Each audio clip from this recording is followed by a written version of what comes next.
C'est à quel point les collectivités territoriales ont un rôle majeur à jouer dans l'atteinte de nos objectifs de lutte contre le dérèglement climatique. Et nous sommes plus de 200, je crois, réunis aujourd'hui autour de ce webinaire pour partager ces enjeux et un certain nombre d'outils. Donc, l'ordre du jour d'aujourd'hui, je vais me permettre de donner quelques mots pour vous rappeler ce que fait l'association Bilan Carbone et également d'introduire quelques éléments d'enjeux et contextes que nous aurons à partager. Et ensuite, il est important aussi, et c'est ce que l'on a souhaité, avoir un moment d'échange et de partage d'expériences avec deux grandes séquences. Une première qui nous amènera à partager les exemples de la communauté d'agglomération de La Rochelle, que je remercie d'être là, avec une présentation sur les 7 façons de rater sa stratégie bas carbone. Un peu d'humour ne nuit pas sur ces sujets aussi complexe. Et puis la ville de Grenoble qui nous présentera la structuration de cette stratégie de carbone. Donc une première séquence autour de ces exemples et puis une deuxième séquence dans cette table ronde avec le réseau Action Climat qui présentera une palette d'outils qui sont à la disposition des collectivités pour leur permettre d'agir dans le sens de cette construction de stratégie. Nous aurons, je pense, une vingtaine, 20-25 minutes de possibilités d'échange avec la salle et puis de pouvoir faire quelques mots de synthèse. Bien sûr, ce webinaire est enregistré. Vous pourrez le revoir et surtout aussi le partager. Les documents vous seront remis également, les supports seront disponibles sur le site de l'association Bilan Carbone dans les prochains jours. Et puis, vous aurez les coordonnées aussi des participants qui vous permettront de trouver réponse à vos questions si elles ne le sont pas pendant ce moment. Quelques mots pour vous rappeler ce qu'est l'association Bilan Carbone. Donc, l'association Bilan Carbone, elle prend racine avec la création du bilan carbone en 2004 par l'ADEME, un moment très important. Et puis, depuis 2004 jusqu'à 2011, le bilan carbone a vécu et a été transféré en 2011 avec la création de cette nouvelle association, l'association Bilan Carbone, qui, depuis 2011, a beaucoup progressé, a beaucoup grandi et a petit à petit construit avec ses partenaires un certain nombre de briques qui permet d'avancer dans tout ce qui est mesure des gaz à effet de serre, mais plus largement système de management de gaz à effet de serre. Plus récemment, à partir de 2016, travailler en partenariat avec l'ADEME et le CDP sur un grand programme européen qui permet de mesurer les stratégies et de former aux stratégies de transition au carbone. Et puis 2020, 2019, 2020, c'est aussi un nouveau tournant pour l'association qui s'oriente beaucoup plus vers l'intérêt général. Ce sujet qui nous occupe tous de la transition mérite que ces outils soient plus largement déployés. Donc, c'est cette transition vers l'intérêt général qui se construit à partir de 2020 et qui sera un fil rouge des prochaines années. Et puis, je voudrais aussi en profiter pour signaler que au travers de l'intérêt général, le 8 décembre, donc il y a 2 jours, mardi, pour la journée du climat, l'association Bilan Carbone, en appui avec l'ADEME, a mis à disposition, et vous pourrez le trouver sur notre site, un nouvel outil pour les citoyens qui s'appelle Nos gestes climat, qui permet d'accompagner la mesure des actions de réduction des émissions de gaz à effet de serre pour les citoyens. L'association Bilan Carbone, aujourd'hui, c'est 4 grands piliers qui sont nos 4 grands volets d'action. Le premier pilier, c'est celui qui est le pilier historique, c'est la mise à disposition pour les organisations des outils et des méthodes qui vont permettre d'accompagner et de réussir la transition. Bien sûr, le bilan carbone, mais le SMGES dont je parlais tout à l'heure, la formation ACT également, et tout un certain nombre d'outils. Premier grand pilier. Deuxième vocation et pilier de l'action de l'association, c'est aussi être une fédération des expertises et des parties prenantes de la transition autour de toutes les personnes qui sont formées, des adhérents de l'association. C'est la préparation à ce titre-là d'une nouvelle version du bilan carbone qui sera pour l'année 2021. Voilà, tous ces outils autour des experts et des parties prenantes dont nous sommes une fédération. Le troisième point et troisième axe de l'association Bilan Carbone, c'est un centre de ressources qui permettre au plus grand nombre d'accéder aux actualités sur les enjeux carbone, de transmettre des informations, des chiffres, des publications. Si vous ne les connaissez pas, je vous invite vivement à aller sur le site pour télécharger toutes ces publications qui permettent de s'acculturer à ces grands enjeux. Et puis le quatrième pilier, c'est l'action au niveau international avec un certain nombre de projets, dont le projet CleanFoot et un autre projet Erasmus. Donc voilà les 4 grands piliers de l'association. Pour revenir à notre sujet d'aujourd'hui et donner quelques éléments de contexte sur la stratégie bas carbone des territoires, je vais vous faire un petit voyage dans ce contexte. Alors, ce premier élément peut sembler un peu inquiétant de voir toute l'architecture complexe des accords internationaux qui ont été progressivement adoptés, en particulier l'accord de Paris, la COP21, mais aussi les engagements européens, les différentes lois au niveau national, donc la dernière loi énergie-climat et l'architecture réglementaire qui est en train d'être discutée actuellement au Parlement, bien sûr le cadre régional avec les schémas régionaux, et puis au niveau des territoires, les plans climat, air, énergie territoriaux qui sont issus la loi la transition énergétique pour la croissance verte en 2005 qui rend les plans climat obligatoires. Donc cette architecture qui peut sembler complexe, qui articule ces différents niveaux, a eu aussi comme objectif progressivement de rappeler, c'est important qu'on le partage, le rôle essentiel des territoires dans la réussite des engagements et des stratégies de lutte contre le dérèglement climatique. Et puis les objectifs qui nous touchent tous aussi et pour lesquels les territoires ont un rôle essentiel à jouer, c'est important de se le rappeler aujourd'hui, que la façon dont les territoires et l'ensemble doivent se projeter dans l'avenir, c'est notre objectif de neutralité carbone d'ici 2050, rappelé par la loi de transition énergétique, et puis la réduction des consommations en énergie d'ici 2050. Des objectifs forts, un rôle des collectivités territoriales essentiel pour la réussite et une articulation de ces différents schémas dans lesquels nous allons essayer de faire quelques petits éclairages à partager ensemble. Alors, cette articulation, cette architecture complexe réglementaire, c'est bien aussi de partager ensemble que, en fait, sur ce chemin-là, on n'y est pas complètement.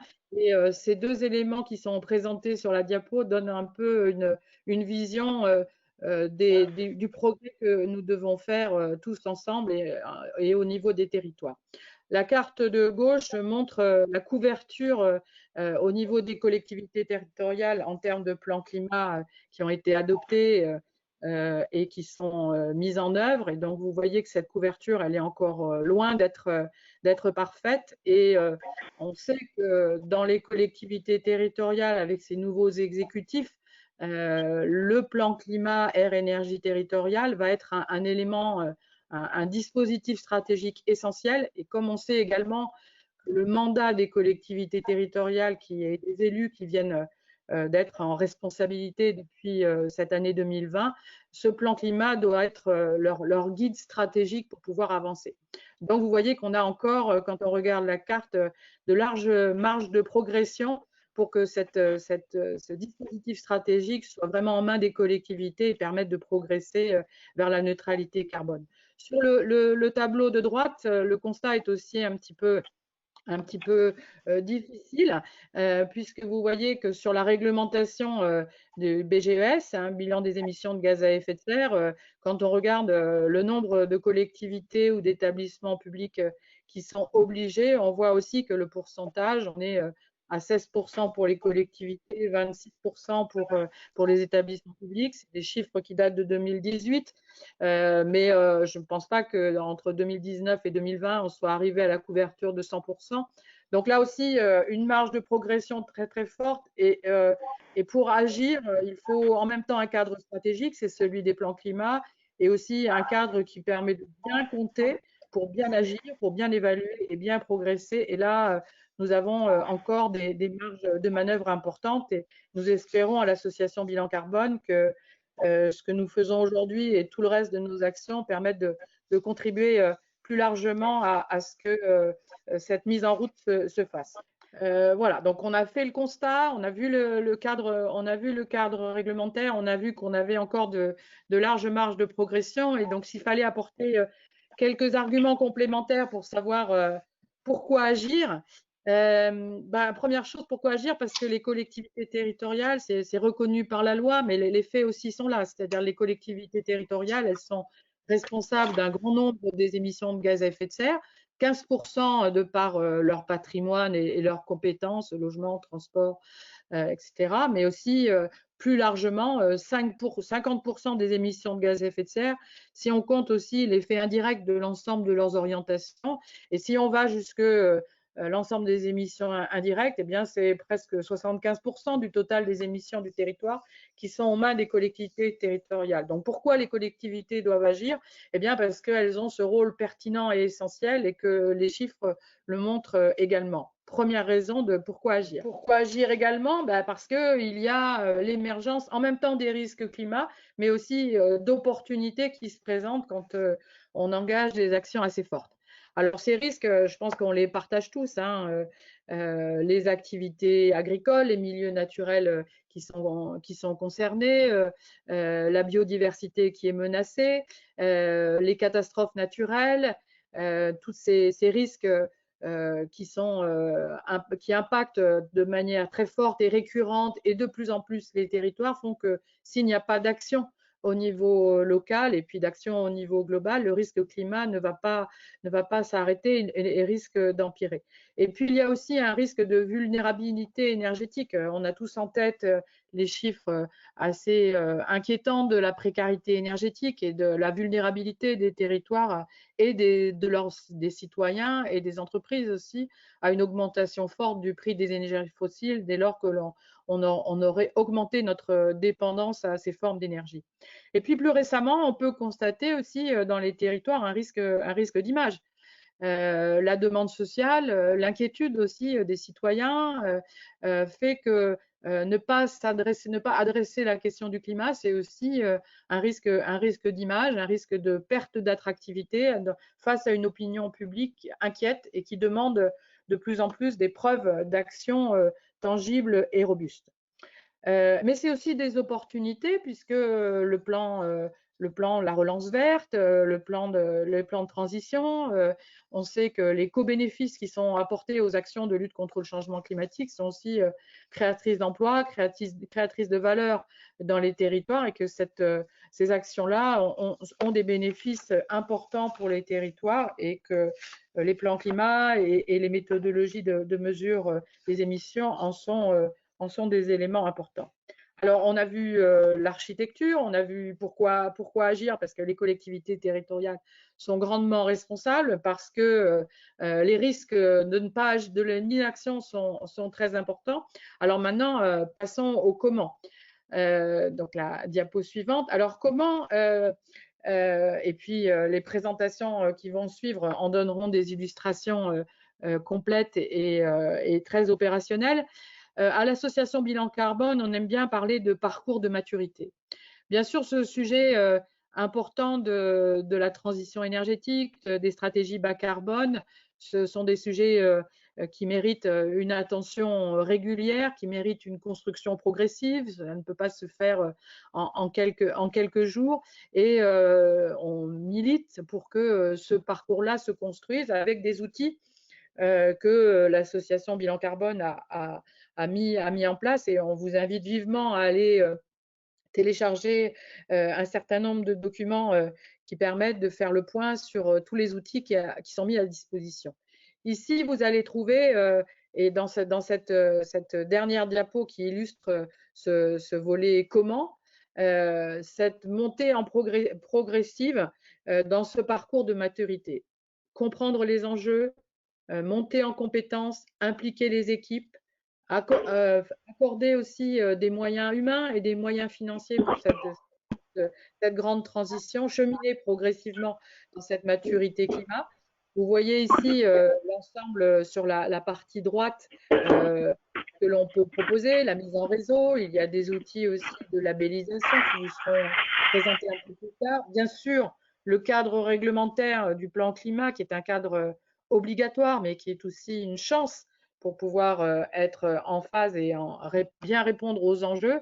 Et puis, le dernier volet, qui est tout en haut du petit schéma, la partie droite, c'est comment aussi on peut accompagner l'appropriation de ces enjeux climat, que ce soit avec de la formation, de la sensibilisation dans l'ensemble des équipes des collectivités, mais aussi au niveau des entreprises et puis au niveau des citoyens. Donc tout ça, bien sûr, ça suscite pour les collectivités, pour tous ceux qui sont autour de la table aujourd'hui et tous nos partenaires, un certain nombre de questions et d'interrogations. Et c'est bien d'échanger ces expériences. Donc on est très heureux aujourd'hui de pouvoir aller un peu plus loin dans ce comment agir avec des témoignages. Et je vois que déjà sur le chat, il y a beaucoup de questions. On essaiera d'en faire une synthèse pour pouvoir y répondre, mais n'hésitez pas à challenger ce questionnement dans le chat. C'est vraiment là pour ça. Donc là, maintenant, après ce premier élément de ces premières briques posées, je suis très heureuse de passer la parole à nos deux partenaires de ce petit déjeuner. D'abord la communauté d'agglomération de La Rochelle et puis ensuite la ville de Grenoble. Et après cette deuxième séquence sur des retours d'expérience, ce sera le moment de laisser la parole au réseau Action Climat. Donc voilà, la parole est à la communauté d'agglomération de La Rochelle. Merci et à tout à l'heure pour la synthèse. Bonjour à tous, c'est un grand plaisir pour moi d'être avec vous ce matin, partager ce petit déjeuner virtuel avec vous. Alors on m'a demandé de présenter le programme porté par La Rochelle et que je coordonne, qui s'appelle La Rochelle Territoire Zéro Carbone, qui vise la neutralité carbone du territoire d'ici 2040 et avec un axe un peu particulier, donc qui est celui-ci, comment construire la stratégie bas carbone de son territoire aujourd'hui. Alors, au moment où j'ai accepté l'invitation de l'ABC, je me suis dit que j'allais présenter la même chose qu'habituellement, nous faire mousser un peu, etc. Puis je me suis demandé en fait pourquoi en 2020, on nous demandait encore et toujours de témoigner sur comment construire cette stratégie bas carbone. Et notamment devant des experts comme vous aujourd'hui, et après des dizaines et des dizaines de présentations d'excellente qualité sur ce sujet. Effectivement, quand en tant que collectivité, vous l'avez dit Anne, ça fait déjà plus de 10 ans que les règles de définition d'une stratégie bas carbone sont connues. Il y a eu les PCET, il y a eu les PCAET en 2016, etc. Effectivement, moi je suis tombé sur la même carte que vous. Au 1er mars 2020, on constate que 744 PCI ont déjà lancé leur plan d'action. Donc en gros, sur la carte, c'est tout ce qui est coloré. Alors, effectivement, on a une diagonale du vide, mais grosso modo, la plupart des acteurs territoriaux sont lancés sur le sujet. Et pourtant, en même temps, lorsqu'on regarde notamment le dernier rapport du Haut Conseil sur le climat, on voit bien que, petit 1, les émissions sur le territoire sont en baisse, c'est la ligne rouge, mais pas suffisamment. Et puis surtout, petit 2, c'est que finalement, une grosse partie de nos émissions sont en fait externalisées. C'est ce qu'on voit du coup sur la ligne bleue et l'impact sur la ligne orange, qui est un peu la moyenne. Donc l'empreinte carbone totale est relativement stable. Donc je me suis dit que tous autant qu'on était aujourd'hui, on avait sans doute plus à apprendre de nos erreurs que de vraiment nous faire mousser sur nos maigres réussites. Du coup, je me suis permis de retraduire un peu et de réintituler ma présentation et de vous présenter les 7 façons de rater sa stratégie bas carbone finalement. Et je vais expliquer donc non pas là où nous avons réussi, mais je pense les plus gros pièges qu'on a su, ou en tout cas qu'on a tenté d'éviter à La Rochelle. Alors, vous allez voir, les plupart de ces panneaux dans lesquels il ne faut pas rentrer sont volontairement un peu provocateurs. J'espère que je froisserai aucune susceptibilité. Alors, petit 1, pour moi, une bonne stratégie bas carbone, ça peut vraiment se construire uniquement sur la base d'un volontarisme fort, avec un portage politique, et ça doit vraiment refléter un projet de territoire. C'est-à-dire que si on s'engage dans une démarche pour répondre à la loi, ça sera sans doute fait qu'à minima. C'est pour ça qu'on retrouve très souvent dans les témoignages comme ceux de ce matin des collectivités qui sont engagées plutôt dans synergie, plutôt dans TEPOS, territoire énergie positive, qui sont des démarches volontaires. Voilà. Après, si localement, vous n'avez pas ce volontarisme, je n'ai pas forcément de clé pour le contraindre. Alors nous, à La Rochelle, à la communauté d'agglomération, comment ça s'est passé? Alors effectivement, on a coutume de dire depuis des dizaines d'années, hein, depuis Michel Crépeau, que l'écologie urbaine, c'est dans l'ADN du territoire. On a eu les premiers vélos en libre service, on a eu les premières journées sans voiture, etc., etc. Alors effectivement, c'était un sujet historique à La Rochelle, mais on avait vraiment besoin d'une nouvelle dynamique globale sur cette thématique de transition et de transition au pluriel. Et en fait, localement, nous, on a profité d'un appel à projet qui était l'appel à projet porté par la Banque des Territoires dans le cadre du Grand Plan d'investissement, qui était l'appel à projet TIGA, Territoire d'innovation et de grande ambition. Et c'est dans cet appel à projet-là qu'on a construit notre stratégie bas carbone. J'y reviendrai après. Le deuxième écueil, c'est faire confiance aux experts, ou en tout cas faire uniquement confiance aux experts. Alors là, j'espère ne pas me mettre à dos la moitié de la salle. De toute façon, je ne vous vois pas, donc je vais pouvoir poursuivre. Alors, personnellement, j'ai eu l'occasion de travailler sur des PCAET à plusieurs reprises, dans plusieurs collectivités, et notamment des collectivités rurales, puisque j'ai vu qu'il y avait une question dans ce sens sur le chat, dans le Sisteronais, en Centre-Bretagne.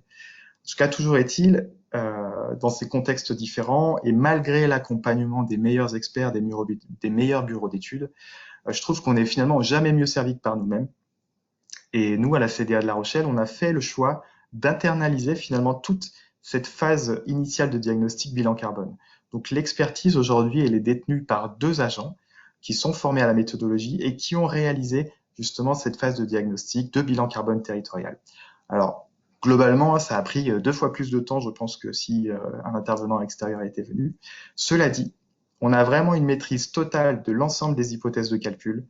On est capable de retravailler et d'affiner chacun des secteurs à la demande si besoin.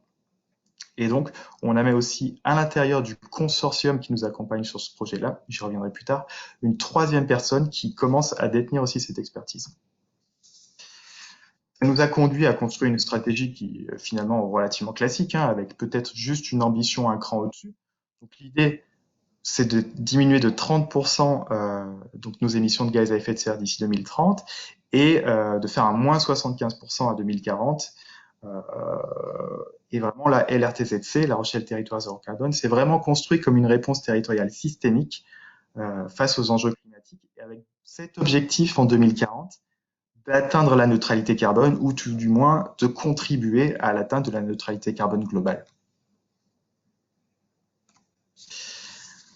Le 3e point, c'est définir un référent de la démarche. Pour moi, il y a plusieurs risques à définir un référent unique sur ce type de stratégie. D'abord, il faut qu'il soit assez haut dans l'organigramme, il faut qu'il ait une certaine légitimité, il faut qu'il ait à la fois l'expertise technique, l'expertise d'animation, de mise en réseau, etc. Honnêtement, ça fait beaucoup pour un seul homme. Et nous, on a décidé de réagir un peu différemment. On s'est appuyé, nous, sur un écosystème de partenaires. Et je pense que c'est une des choses sur lesquelles on est le plus fiers aujourd'hui, on va dire, sur le territoire. C'est que la stratégie et la réponse donc à l'appel à projet territoire d'innovation, elle a été construite avec un consortium de partenaires, qu'on voit sur le côté gauche de l'écran. Consortium constitué donc de La Rochelle, de l'université, donc La Rochelle de la ville et de l'agglomération, puis du port Atlantique, qui est un des grands ports de France. On s'est ensuite appuyé sur un écosystème donc de 130 partenaires qui sont de différentes catégories, donc entreprises, associations, organismes publics, organismes de formation, etc. Le 4e écueil, c'est le chacun pour soi. Alors, je me permets juste de revenir ici pour voir si tout le monde est toujours là. C'est bon. Le chacun pour soi. C'est en ligne directe avec ce que je viens d'énoncer. Et en fait, une fois que le pilotage est assuré, il faut vraiment assurer aussi techniquement. Et le plus gros risque pour moi, c'est de travailler en silo. On le sait, les portes dans les collectivités entre les services sont extrêmement lourdes, mais il faut vraiment apprendre à les pousser. De l'autre côté, on a eu 80 agents qui ont été concernés par la démarche pour construire ce portefeuille d'action. Ce portefeuille d'action que vous voyez ici, hein, qui est divisé en 8 axes, qui sont somme toute assez classiques, sans doute que vous le retrouvez aussi dans vos stratégies territoriales. Et ces 8 axes ont chacun un responsable qui n'est pas nécessairement à l'intérieur de l'agglomération, qui fait partie des membres du consortium notamment, ou des partenaires privés ou publics. À l'intérieur de ces axes, on va aussi retrouver des responsables d'opération. Encore une fois, ceux-ci ne sont pas nécessairement à l'agglomération. Donc voilà, l'idée, c'est qu'on a vraiment des responsabilités partagées à différents niveaux et qu'on a une très grande transversalité dans ce projet. Le 5e point, concerter la population. Vous l'avez sans doute vu, il y a une étude de Carbone 4 qui est sortie sur le sujet. Les changements de comportement des individus pourraient être à l'origine de 20 à 40% de la diminution des gaz à effet de serre, en fonction de si on est un super-héros ou juste un type normal. Alors c'est peu, c'est beaucoup, hein, ça dépend comment on voit. Mais ce qui est important pour nous, c'est que ces changements de comportement, ils vont aussi peser sur le choix des futures politiques publiques. Et ça, c'est extrêmement important. Donc c'est important d'informer, c'est important de sensibiliser, c'est important de concerter la population. Et pour nous, c'est une vraie expertise d'usage qui est à considérer et pas juste sur la forme. Alors voilà comment ça se traduit chez nous, hein. On est loin d'être exemplaire sur le sujet, sans doute d'autres auront fait beaucoup mieux. On est loin d'être exemplaire tout court, de toute façon. Mais dans le modèle de gouvernance qui s'affiche ici, il y a juste 2 petites particularités. Alors vous voyez, il y a un copil, un codec très classique. D'un côté, on a un conseil scientifique qu'on a constitué donc d'une quinzaine de chercheurs et d'experts sur le sujet de l'énergie, du climat, etc., qui nous ont accompagnés durant la phase de création du portefeuille d'action. Et là, on est en train de mettre en place un comité citoyen qui est vraiment le penchant citoyen de cette expertise scientifique. L'idée, c'est qu'on va sélectionner une trentaine d'habitants plus ou moins représentatifs du territoire qui seront là pour donner un avis, évaluer, solliciter et challenger le projet. Voilà. Le 6e point, pour moi, c'est compenser ces émissions. Et surtout compenser ces émissions pour prétendre être neutre en carbone. Alors ça, aujourd'hui, c'est le meilleur moyen de se faire tuer sur les réseaux sociaux. Il y a une vraie brigade anti-greenwashing qui existe sur Twitter et peut-être en faites-vous partie vous-même. Voilà, c'est plus une alerte sur la façon de communiquer sur cette action, hein. D'ailleurs, l'ADEME a sorti une note de cadrage pour rappeler les bonnes pratiques en matière de communication sur le sujet. Et nous-mêmes, on s'est plutôt engagé quand même sur la démarche de compensation volontaire de ces émissions. Donc, je vais toucher un mot quand même de la structure qu'on a mis en place pour ce faire. Parce que dans le cadre du projet, on a développé ce qu'on appelle aujourd'hui une coopérative carbone, donc qui est une société coopérative, une SIC, qui va officiellement voir le jour dans 6 jours maintenant, le 16 décembre. Coopérative carbone qui va avoir 2 grandes missions, à gauche et à droite de la diapositive. Donc une mission d'ingénierie carbone, donc de détection, d'accompagnement des porteurs de projets de réduction de gaz à effet de serre, d'évaluation de la réduction de ces projets, de l'évaluation grâce notamment au label bas carbone, que vous connaissez sans doute. Et cette évaluation va permettre de générer des crédits carbone qui pourront être vendus ensuite sur un marché local de la compensation. Et donc, c'est la mission de droite, l'ingénierie financière, la mise en relation entre ces crédits carbone qui viennent d'être générés et des organisations ou des citoyens engagés qui souhaiteraient compenser une partie de leurs émissions résiduelles. Donc voilà, qui permettront donc de cofinancer des projets locaux.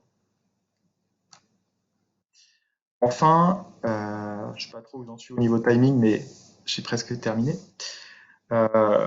L'idée de réviser sa stratégie tous les 6 ans, ou comme ça de manière cyclique.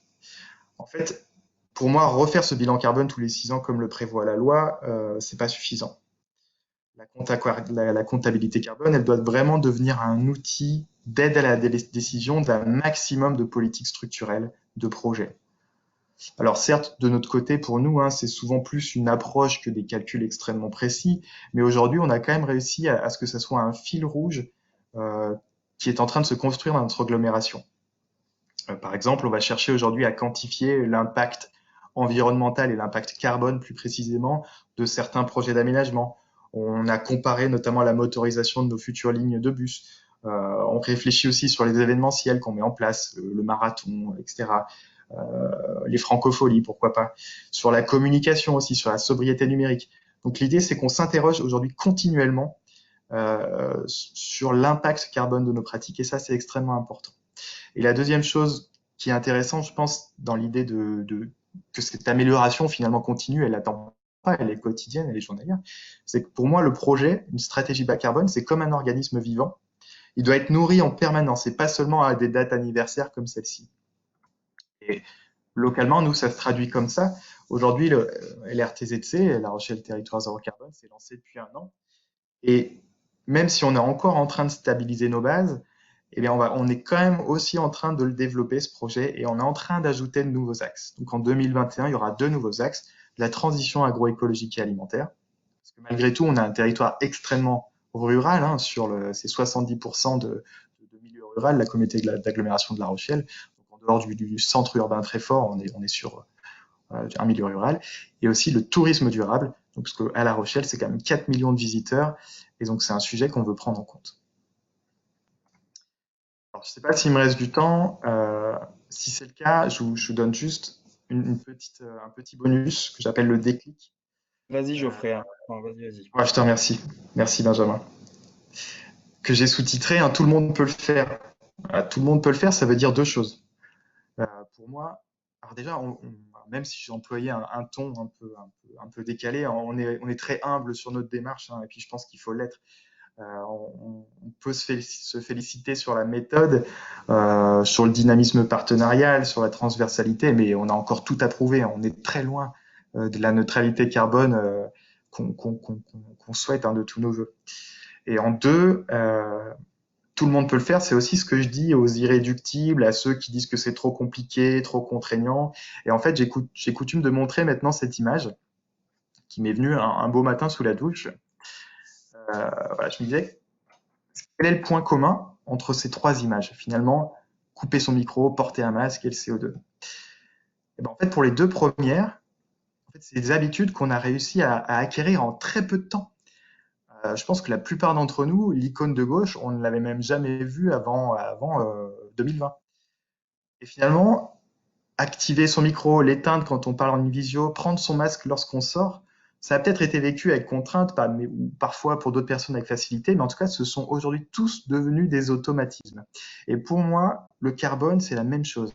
À partir du moment où c'est un automatisme, où au début des projets, au début de la définition des politiques publiques, on a cet automatisme de se dire « Ah, et si simplement je me pose déjà la question de quel est l'impact carbone de mes pratiques ?» Ben en fait, c'est ça le plus important, c'est de se poser la question. Après, il y a une expertise interne dans les collectivités, il y a des bureaux d'études qui peuvent nous accompagner. Pour moi, à partir du moment où on se pose la question, on a déjà réussi. Voilà, j'en ai terminé ici. Merci. Merci à toi, Geoffrey, pour cet éclairage et ce contre-pied dans l'approche. C'était très, très, très pertinent et ça, en effet, ça dynamise et ça change des présentations qu'on a l'habitude de voir. Je vais devoir, je pense, malheureusement prendre le relais. Notre présidente Anne a eu une coupure, donc je tiens à vous en informer d'électricité. Ce sont des choses qui arrivent. Voilà, c'est les aléas du travail à distance. Merci en tout cas, Geoffrey, pour cette présentation. Ben, je vais donner maintenant la parole à Fabien Dupré de la métropole de Grenoble. En tout cas, si vous avez, avant de passer à la suite, si vous avez des questions, n'hésitez pas à les écrire dans le chat.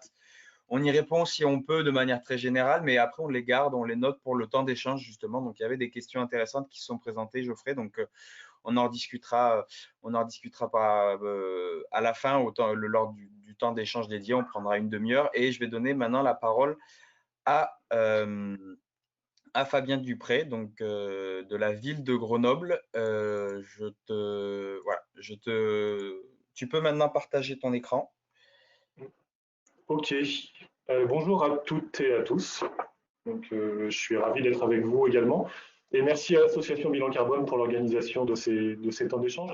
Alors, moi, je suis Fabien Dupré, donc je travaille pour la ville de Grenoble, effectivement, et pas pour la métropole.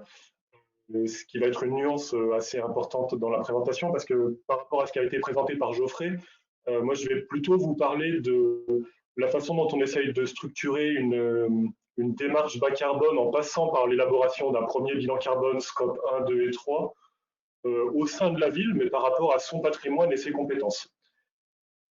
Pour revenir sur la démarche, enfin pour faire un point de contexte plutôt sur l'approche territoriale, en fait au niveau de la métropole qui s'appelle Grenoble-Alpes Métropole, qui est constituée de 49 communes, donc on a un plan climat air énergie territorial ou métropolitain, dans lequel la ville est partenaire et engagée depuis 2005. Et là, la métropole a sorti un nouveau plan climat sur la période 2020-2030. Donc, ce nouveau plan climat a été édité récemment. Et ce qui évolue, c'est qu'il y a une charte d'engagement des communes. Donc, je disais sur ce plan climat et énergie métropolitain, il y a une nouvelle charte d'engagement qui demande aux communes d'avoir des actions, on va dire des actions obligatoires, ce qu'ils appellent des actions socles, des actions qui correspondent aussi à la réglementation et des actions qui sont plutôt optionnelles. Alors, ce plan climat métropolitain, en fait, et cette charte d'engagement, ils reprennent des axes qui sont l'adaptation. Donc, le plan climat métropolitain, il est constitué de plusieurs axes qui sont l'adaptation au changement climatique, la transition énergétique, tout ce qui est production et consommation locale, la mobilisation, l'exemplarité interne. Alors, en fait, précédemment, on avait plusieurs niveaux d'engagement qui est, je m'engage par principe, ou alors je m'engage et je traduis en action. Et le troisième niveau, c'était je m'engage, je traduis en action et je me fixe des objectifs chiffrés. Donc, en fait, la ville, depuis 2005, et dès que ça a été possible, s'est engagée à ce plus haut niveau. Et là, il y a une nouvelle charte d'engagement qui évolue, donc qui va être plus, en tout cas, plus ambitieuse pour n'importe quelle commune, parce que, en tout cas, c'est le modèle qui a été fait par la métropole et change un peu, et un peu plus à la fois progressif et en même temps plus ambitieux dès le départ. Alors, ce qu'on voit en fait à droite, le petit graphique sur les émissions de gaz à effet de serre, ça c'est ce qui est produit justement dans le cadre de la métropole, du plan climat de la métropole par rapport aux données qu'on leur transmet sur les consommations de notre patrimoine. Donc, c'est les émissions de gaz à effet de serre, scope 1 et 2. Et alors, ce que j'ai indiqué en dessous, c'est que en fait, la fresque que vous voyez là de gauche à droite, ça résume un peu l'engagement de Grenoble dans cette démarche air, énergie, climat. Donc, il y a à la fois depuis l'engagement de la ville depuis 2005 dans ce plan climat métro. Ensuite, en 2009, il y avait eu un objectif facteur 4 qui avait été fixé. Et en fait, successivement, en 2016 et 2019, il y a 2 plans d'action air, énergie, climat qui ont été élaborés, mais spécifiquement à la ville. Donc, ça se substitue pas à un plan climat territorial, mais c'est des plans d'action que la ville a voulu constituer, qui ne sont pas uniquement sur l'approche du patrimoine, mais un petit peu plus large. C'est-à-dire que c'est un petit peu entre les deux. C'est à la fois un plan d'action sur notre patrimoine, mais aussi tout ce qui va être sur l'espace public, sur l'agriculture locale, sur la contribution à tout ce qui est zone à faible émission. En fait, ça va être un petit peu multi-thématique et c'est constitué avec d'autres acteurs, comme notamment le CCS de Grenoble qui travaille sur la précarité énergétique. Et en fait, ce qu'on voit aussi, c'est que les 3 petits plans qu'on voit entre les 2 plans climat, c'est le plan municipal de santé, le plan canicule et le schéma directeur immobilier, qui sont des plans qui ont été élaborés entre ces 2 plans d'action. Et l'idée, c'est bien d'avoir une démarche qui est assez intégratrice et qui explique les articulations entre ces plans. Donc, ça a demandé beaucoup de travail en transversalité avec les équipes, avec les élus. Et puis en bas, en fait, il y a la partie Citergie. Donc, la ville est engagée a obtenu le label Citergie en 2016, le label Gold en 2019, donc en tout cas le plus haut niveau en termes de notes.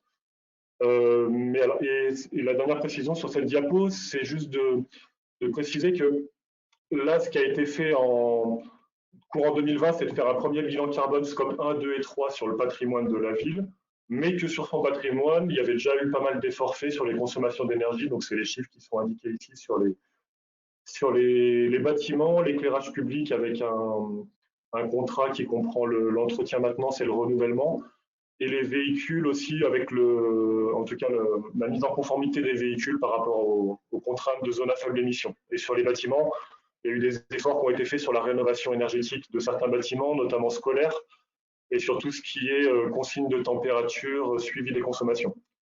Et on essaye récemment de travailler aussi sur la sobriété énergétique de plus en plus.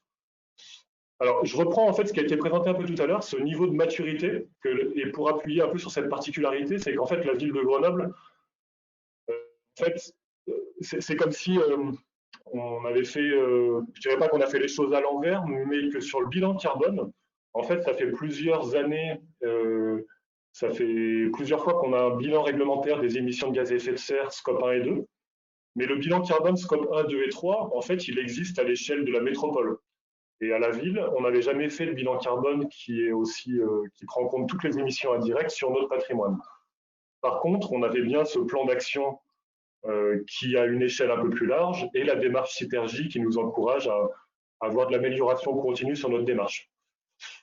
Je ne m'attarde pas trop là-dessus, mais ce que je mettais au-dessus, c'est que ça, c'est plus en interne. Je trouve que ce qui est important pour le bilan carbone, en tout cas en plus en termes d'arguments, pour pouvoir convaincre que c'est nécessaire de faire un bilan carbone dans une organisation, c'est que si on veut connaître nos vulnérabilités par rapport aux risques, il faut connaître les flux physiques et les ordres de grandeur, et que, en fait, dans les objectifs, les orientations politiques, il y a de plus en plus de collectivités qui veulent aller vers de la comptabilité écologique, comptabilité carbone, et d'expliquer que, du coup, c'est aussi une autre façon de prendre en compte ce qu'on peut appeler des dotations aux amortissements ou des provisions pour risque, et qu'on peut le traduire aussi en termes on va dire, d'impact et d'aspects environnementaux. Donc cette stratégie bas carbone, en fait, depuis début 2020, on a essayé de la structurer en 4 axes. Alors la feuille de route, c'est à la fois le côté un peu éclairage sémantique et de se mettre d'accord sur ce que veut dire l'empreinte carbone, l'inventaire, la neutralité carbone avec notre direction et nos élus. Et puis de continuer de poursuivre en fait tout ce qui est contribution à la démarche métropolitaine et aussi au PLUI pour voilà, actionner les leviers d'action à d'autres échelles. Cette partie empreinte carbone, je passe rapidement, du coup, c'est ce premier bilan carbone complet qu'on a fait sur l'année 2019. Et après, les deux autres parties, ça va être d'intégrer progressivement le critère carbone sur l'aide à la décision. Ça a été évoqué aussi par Geoffrey précédemment. Et en tout cas, d'élaborer en interne des méthodes. On est passé par le test de la méthode Quanti-GES qui a été déjà présenté aussi par l'association Bilan Carbone, il me semble, et on est en train d'essayer d'élaborer une méthode pour pouvoir juger des projets d'investissement, en phase programme, en tout cas avant qu'ils soient complètement scénarisés, on va dire. Et il y a tout l'aspect mobilisation qui est à structurer, mais qui existe déjà en interne et au niveau métropolitain, mais qui reste à structurer en interne. Alors, au niveau de la ville de Grenoble, ce bilan carbone, il a donné en fait ce résultat. Alors, c'est peut-être un petit peu lourd comme diapositive, je m'en excuse, mais c'était juste pour présenter les ordres de grandeur. En fait, on est sur un bilan carbone patrimoine et compétences qui est à 60 000 tonnes CO2 équivalent. Si on prend l'empreinte carbone du territoire métropolitain, ce bilan carbone, c'est 1,6%. Mais comme ça a été dit tout à l'heure notamment par Anne Giraud, en fait, voilà, ça c'est notre bilan carbone interne par rapport à nos services, à tout ce qu'on achète, à tout ce qu'on dépense, tout ce qu'on consomme. Mais on sait bien qu'on a, en tout cas en tant que ville, que collectivité centre d'un territoire métropolitain, beaucoup plus d'impact indirect sur la population et les partenaires. Donc là, il y a quelques ordres de grandeur, puis des ratios. Ça, c'est plus je dirais, on va dire peut-être des astuces de présentation pour donner un peu des chiffres un petit peu marquants. Et puis la question qui se pose, en fait, c'est qu'au-delà du territoire qui a déjà fait un exercice de trajectoire neutralité carbone, comme celui qui a été présenté par Geoffrey sur le territoire de l'agglo de La Rochelle, on peut se demander pour une organisation, que ce soit une entreprise, une collectivité, sur son patrimoine et ses compétences, quelle est la trajectoire à adopter. Parce que là, c'est un peu plus compliqué parce qu'on ne peut pas se dire, on n'est pas sur le territoire, donc la partie fuite carbone, elle n'est pas directement applicable à l'organisation. Mais en tout cas, là, à droite, ce que j'ai essayé de mettre, c'est des éléments qu'on peut trouver, notamment parce qu'il a été fait par le Shift Project, qui parle de moins 30% après transformation pour toutes les collectivités territoriales, les organisations publiques. La trajectoire neutralité métro, elle dit qu'on doit faire moins 10% pour toutes les émissions par an.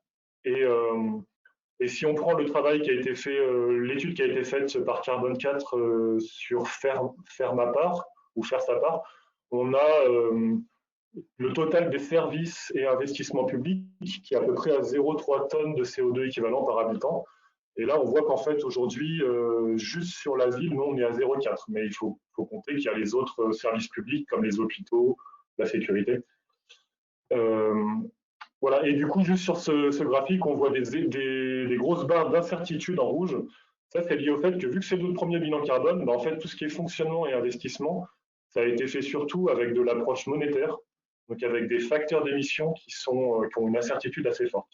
Et c'est sur ces éléments qu'on va devoir travailler. Mais même s'il y a une forte incertitude, on voit que le fonctionnement, l'investissement, les immobilisations, c'est quand même le gros de ce bilan carbone. Alors qu'avant, en fait, on maîtrisait surtout cette partie-là, sur l'énergie et sur la flotte de véhicules, parce qu'on avait un suivi précis. Alors ici, on a ça c'est la même présentation, mais plutôt en pourcentage. Je vais plutôt m'attarder un peu à droite. En fait, ça c'est une autre façon de présenter ça. Plutôt, c'est une démarche qui est encouragée aussi par la notion de significativité des postes d'un bilan carbone. Alors ça peut se faire aussi sur l'échelle territoire, mais qui est encouragée par l'évolution de l'ISO 14064 sur la prise en compte des émissions de gaz à effet de serre. Et l'idée, ça a été de placer en fait les postes du bilan carbone sur une espèce de matrice pour essayer de voir à quel point en fait on est lié en termes de niveau de contribution de ces postes-là et de dépendance, et quel est notre potentiel d'action à la fois en termes de mobilisation interne et de mobilisation de nos partenaires. Puis après, il y a l'aspect aussi vulnérabilité au risque qui rentre dans cette matrice. Donc ça, en fait, ce que ça permet de voir ici, c'est que c'est aussi un outil de mobilisation interne pour dire que si on veut aller plus loin dans le niveau de précision et avoir des actions de réduction impactantes, et en fait, on peut les prioriser en prenant ce qui est le plus en haut à droite de cette matrice. Et sur le bilan carbone, alors là, plus pour le côté un peu retour d'expérience, ce qu'on s'est rendu compte, c'est que dans la démarche qui est encouragée par l'association Bilan Carbone, par l'ADEME, c'est d'essayer de prendre en compte tous les flux physiques. Et ce qu'on se rend compte en le faisant pour la première fois, c'est qu'en fait, les données qui sont principalement manquantes, c'est tout ce qui est les quantités, les poids, les kilomètres parcourus, les types de véhicules utilisés pour le fret entrant. Et c'est pour ça qu'on se base sur les dépenses de fonctionnement pour le premier bilan carbone. Et après, là, j'ai noté aussi services numériques et déchets, parce que depuis peu, on est capable dans la démarche bilan carbone, il y a eu des facteurs d'émission qui ont été inclus pour prendre en compte tout ce qui est impact du numérique par les requêtes, les consultations web, l'envoi de mails. Et pour l'instant, on s'y est pris un petit peu trop tard pour pouvoir récupérer les données pour ce bilan carbone. Mais c'est une piste de progrès pour la suite. Et pour les déchets, en fait, ça dépend beaucoup. Parce que ça dépend beaucoup de quoi on parle, parce que sur certains déchets, on a des données très précises, comme sur les bâtiments ou plutôt sur ce qui est ramassé par le service de propreté urbaine ou alors sur certains bâtiments. Par contre, sur d'autres bâtiments, on n'a pas de données précises parce qu'il n'y a pas de pesée de poubelle. Et puis sur l'organisation d'événements, de manifestations, on a aussi un travail à faire pour avoir plus de données précises. Alors l'incertitude de ces postes, fonctionnement, investissement, j'en ai parlé. Et donc l'idée de ce bilan carbone, c'est bien d'avoir une première base de travail qui doit servir à la définition d'actions 2021 prioritaires et en tout cas de pouvoir mettre à jour notre plan Air Énergie Climat. Alors là, j'ai essayé en tout cas de vous recenser quelques difficultés. C'est assez personnel, on va dire, parce que j'ai travaillé pendant toute la phase de confinement sur ce bilan carbone et j'ai été confronté à cette collecte de données et à ce contexte aussi où on travaille à distance avec tout le monde. Donc je dirais qu'en interne, en fait, c'est pour pouvoir aller chercher les données auprès de différents services parce qu'elles sont un peu éparpillées, que ce soit pour les déplacements, les déchets, l'énergie ou les dépenses de fonctionnement, ça va être plutôt les finances qui vont maîtriser ça. En tout cas, c'est de bien s'organiser, de suivre de suivre les demandes qu'on a faites, les réponses qu'on a eues, de relancer. Donc voilà, c'est vraiment plutôt de la discipline personnelle ou de la discipline interne. Mais moi, ça me semble en tout cas primordial pour pouvoir faire ça en interne dans une organisation. Alors, quand on est confronté justement à des données qui ne sont pas disponibles, que ce soit des flux physiques ou de l'indisponibilité totale, par exemple, pour pouvoir prendre en compte certains déplacements, mais je trouve qu'il y a plusieurs pistes. C'est à la fois l'utilisation de ratios monétaires, alors même si c'est pas, peut-être que ça va faire un peu grasser ou des dents, je ne sais pas, mais en tout cas, je sais que c'est pas encouragé dans la démarche bilan carbone. Nous, on a décidé de le faire pour certains postes pour la première année, plutôt parce qu'on n'a pas trop le choix et que ça nous permet d'avoir des ordres de grandeur. Voilà. Et il y a aussi des données statistiques qui peuvent être utilisées au niveau de l'INSEE ou au niveau du territoire pour pouvoir faire des approximations. Et ça, c'est ce qui a été fait sur les déplacements domicile-travail notamment. Parce qu'on n'a pas pu faire une vraie enquête déplacement, mais on a pu retrouver des ordres de grandeur à partir de ces données. Ensuite, c'est de planifier. Donc, face à cette absence ou non-disponibilité, c'est de planifier dans les années futures des focus sur certains métiers ou de faire des bilans carbone spécifiques. Nous, c'est ce qu'on va essayer de faire en 2021 sur 2 événements majeurs organisés par la ville. Enfin, sur un événement majeur organisé par la ville qui est la Biennale des villes en transition et sur un équipement majeur qui est le musée de Grenoble. Alors, et après, sur la mobilisation moyen humain, alors là, j'ai plutôt mis des éléments, c'est peut-être un petit peu plus général, mais je dirais que pour faire un projet bilan carbone en interne, en fait, on va se confronter forcément à la motivation et au positionnement des différents acteurs.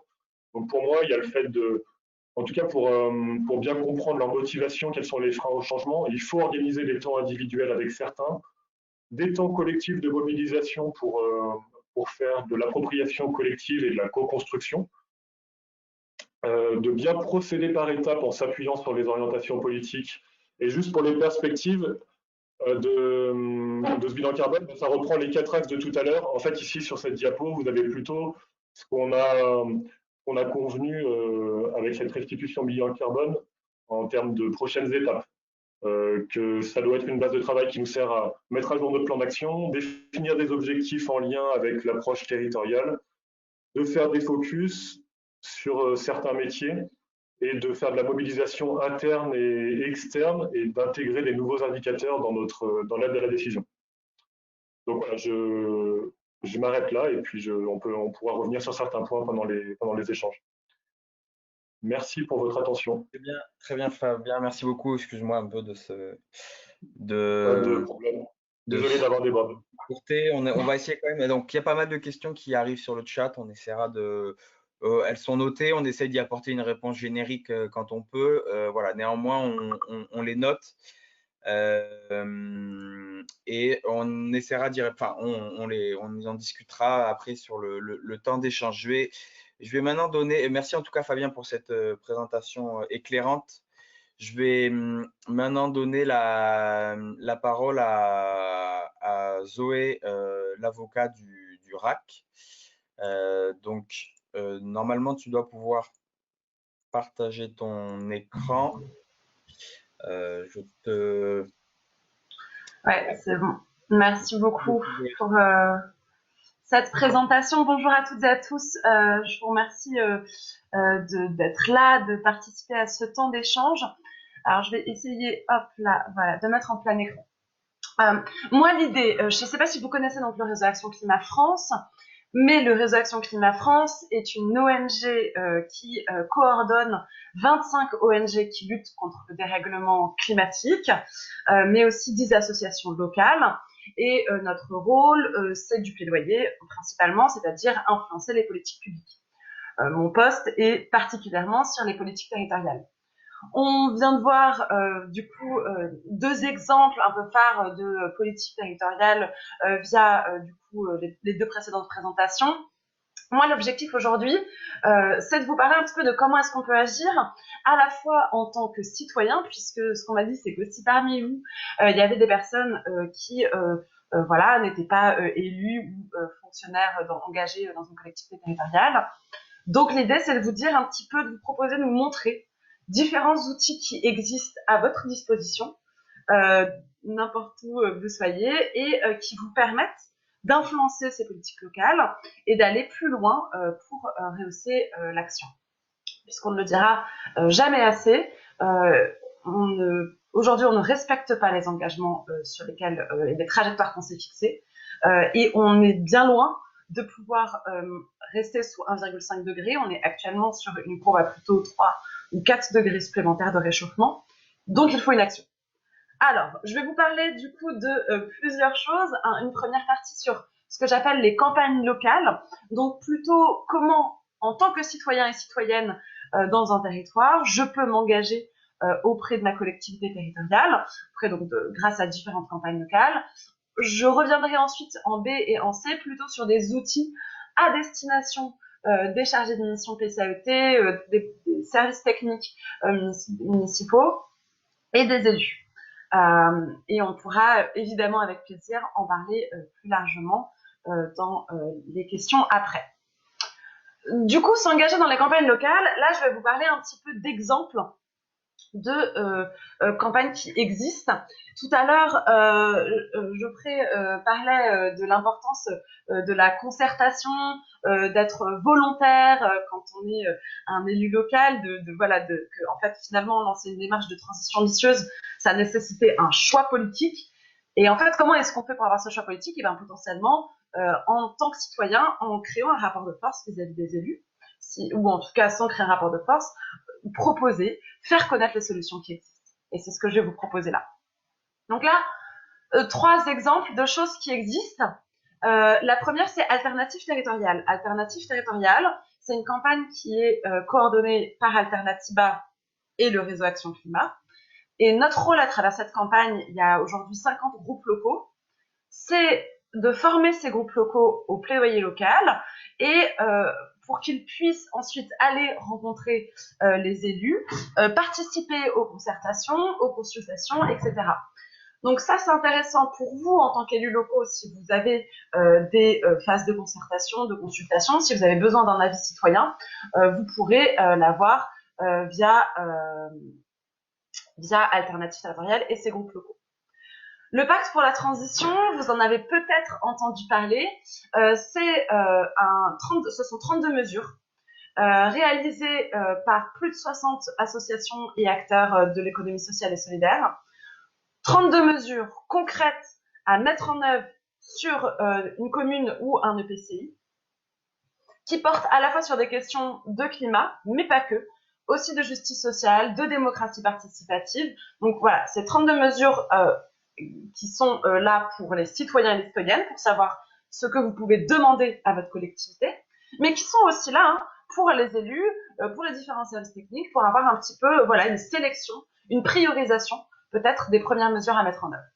Ce qu'il faut savoir, c'est que pendant les élections municipales, ce pacte a été signé plusieurs milliers de fois par des candidats et des candidates, et qu'aujourd'hui, 811 listes signataires de ce pacte sont élus dans le cadre des municipales. Et enfin, un autre outil dont je vais vous parler rapidement, c'est Transiscope.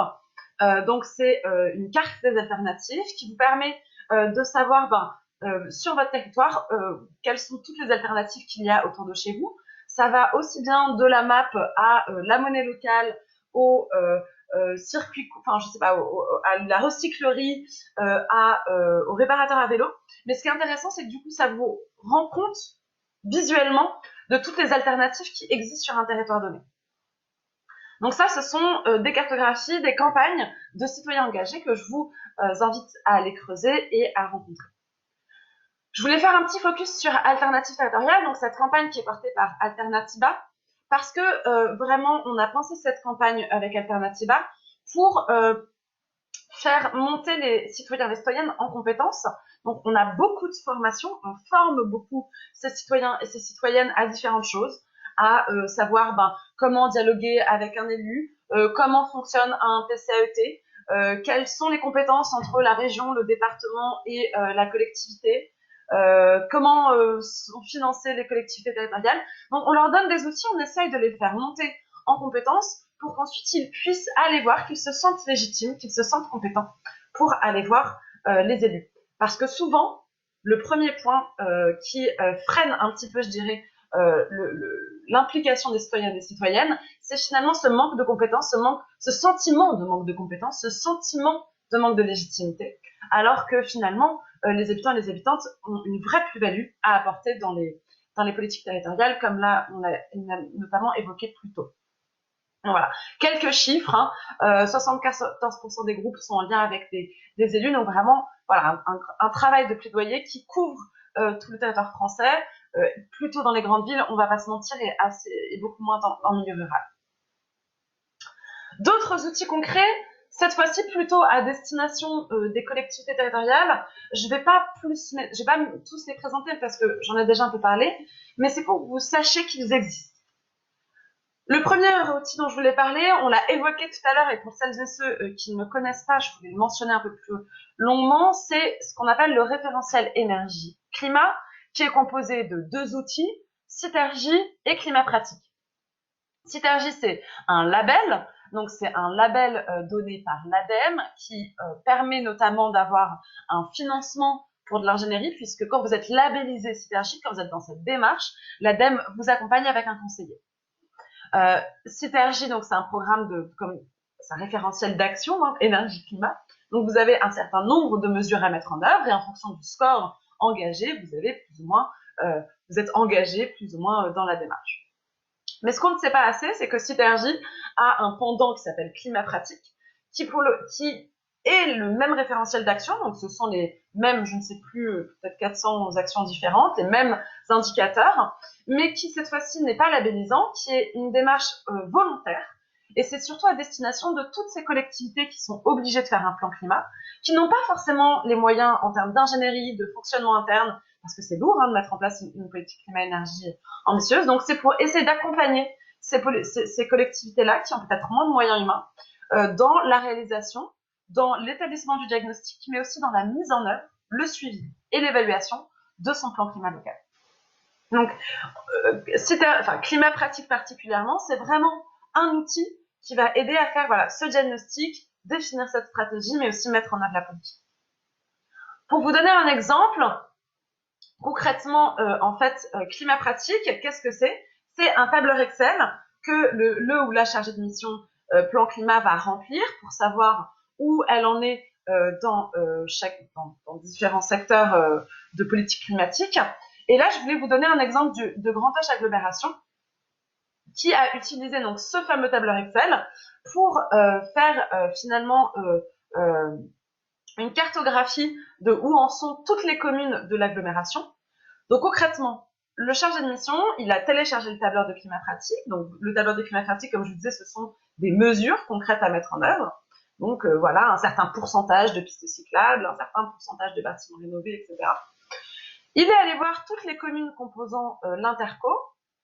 Il est allé voir chacun des personnes qui étaient anciennement chargées de mission énergie-climat. Et ils ont rempli ensemble, à chaque fois pour chacune de ces communes-là, où est-ce qu'un diagnostic. Donc pour la commune de X, où est-ce que vous en êtes en termes d'espace vert, et elle remplit. Et ensuite, il va dans une autre commune, où est-ce que vous en êtes pour les espaces verts, etc. Et en fait, ce que vous voyez, c'est que dans le tableur de Climat Pratique, à la fin, vous avez un diagramme en radar. C'est dur d'expliquer en si peu de temps cet outil, mais je vous invite à aller le voir. Donc, vous avez un diagramme en radar. Et en fait, là, ce qui est intéressant, c'est que vous pouvez voir que chacun des traits qui existent, c'est une collectivité qui est membre de Grand H Agglomération. Donc, en fait, là, ça a permis aux chargés de mission du Grand H Agglomération de cartographier pour chacune des communes membres où est-ce qu'elles en étaient, quels étaient les points forts, quelles étaient les communes motrices. Donc on voit bien que finalement il y a une commune qui est motrice sur les espaces verts, une autre commune qui est plus motrice sur la gestion et la production et la distribution. Donc voilà, on voit un petit peu ce travail de cartographie là. Le pacte pour la transition, un autre outil dont je vous ai parlé, je ne vais pas revenir ici puisque je voudrais laisser du temps pour la suite, mais comme ça vous en avez entendu parler.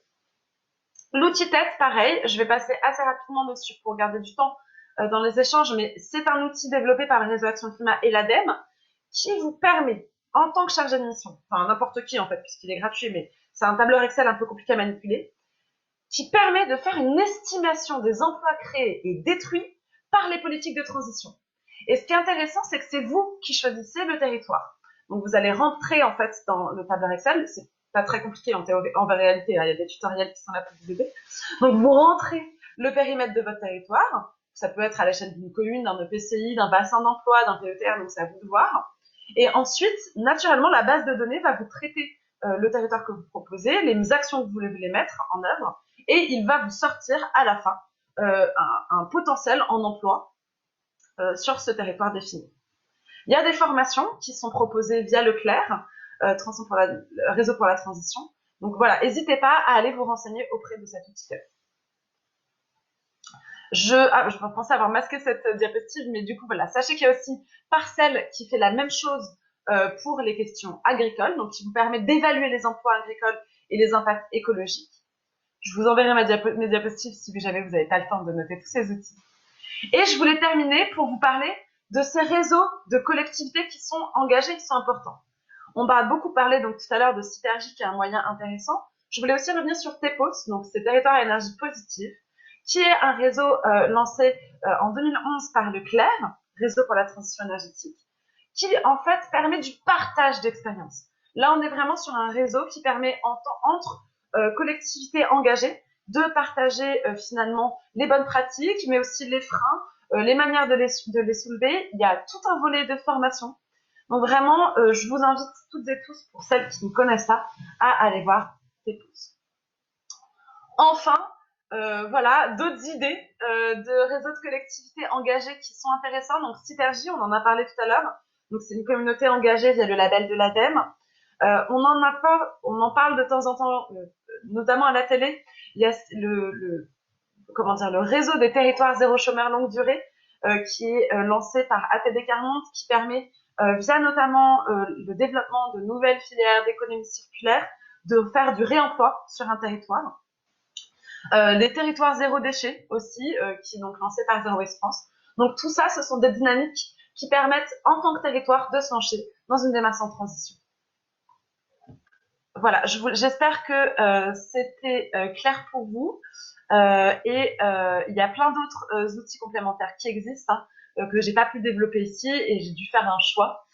Et je vais rendre du coup la parole aux animateurs. Merci à toi, Zoé, pour cette présentation efficace. En effet, comme Zoé l'a dit, on vous transmettra le support de présentation. Vous trouverez notamment parmi tous les outils qu'a présenté ou qu'a évoqué du moins Zoé l'avocat, vous trouverez les liens pour justement aller les télécharger et avoir on va dire les guides méthodologiques d'utilisation. Donc, en tout cas, merci à vous trois d'avoir mené un éclairage assez pertinent sur justement les enjeux et les outils qui peuvent être utilisés pour mener à bien cette transition. Je propose qu'on passe au temps d'échange. Donc, on a essayé de répondre tout au long du webinaire aux questions qui se présentaient. En tout cas, on en a on en a noté plusieurs pour que peut-être on les approfondisse justement. Alors, je pense qu'il y a une question alors je vais vous la poser et je laisserai Fabien ou Zoé ou Geoffrey répondre. Il y avait une première question qui était, et je pense que là, Fabien et Geoffrey, vous êtes pertinents pour répondre, sur comment se passe, en fait, comment on prévoit l'intégration des nouveaux élus. Comment on anticipe ça, en fait, pour amortir les à-coups dans la dynamique, notamment peut-être quand se présente un élu un peu moins concerné par la question. Je vous laisse activer vos micros pour répondre. Moi, je peux prendre la parole là-dessus. Je ne sais pas si je vais réussir vraiment à répondre à la question, parce que sur l'aspect vraiment démarche interne à la ville, je dirais que c'est quelque chose qui a été, en tout cas, qui est venu des éléments de programme de nos nouveaux élus, qui a ensuite été une demande traduite par notre directeur général des services et qui nous a demandé de travailler sur la structuration de cette stratégie bas carbone, préalablement aux élections. Donc en fait, ce qui s'est passé, c'est plutôt que dans la période électorale et post-électorale, on a eu des difficultés pour pouvoir avoir des temps de rencontre avec les nouveaux élus et pour bien comprendre quelles sont leurs priorités politiques. Et c'est quelque chose qui est plutôt en train de se mettre en place. Donc j'ai conscience que ça ne répond pas forcément trop à la question, mais je pense que sur la dynamique métropolitaine, là, il y a peut-être eu un peu plus d'impact parce qu'il y a eu une espèce de mise en suspens ou le temps qui s'arrête pendant toutes les tractations de la composition du conseil métropolitain. Au niveau de la ville, je dirais que il y a pas, c'est vraiment un travail qui était déjà engagé avant, et sur le plan d'action Air Énergie Climat et la démarche Sypergie, c'est quelque chose qui se fait un peu en continu. Et je dirais que les élus, en fait, même s'ils sont en phase d'installation, bah on n'a pas, ça ne crée pas trop d'handicap pour continuer à travailler en interne avec les services. D'accord. Donc je dirais que c'est en train de se mettre en place. Là, c'est plutôt les instances type groupe de travail, comité de pilotage avec les élus qui vont être bien identifiés. C'est voilà, c'est en train de se constituer et ça devient un peu plus clair depuis quelques semaines. Très bien. Je ferai peut-être un retour sur cette question. Merci Fabien en tout cas pour ton éclairage. Ouais, pas simple en fait d'apporter une réponse globale, hein. Je pense que en fait tous les cas sont des cas particuliers et en l'occurrence moi je peux effectivement exprimer ce qui s'est passé sur le territoire, mais ça répondra pas forcément à la réponse de manière globale.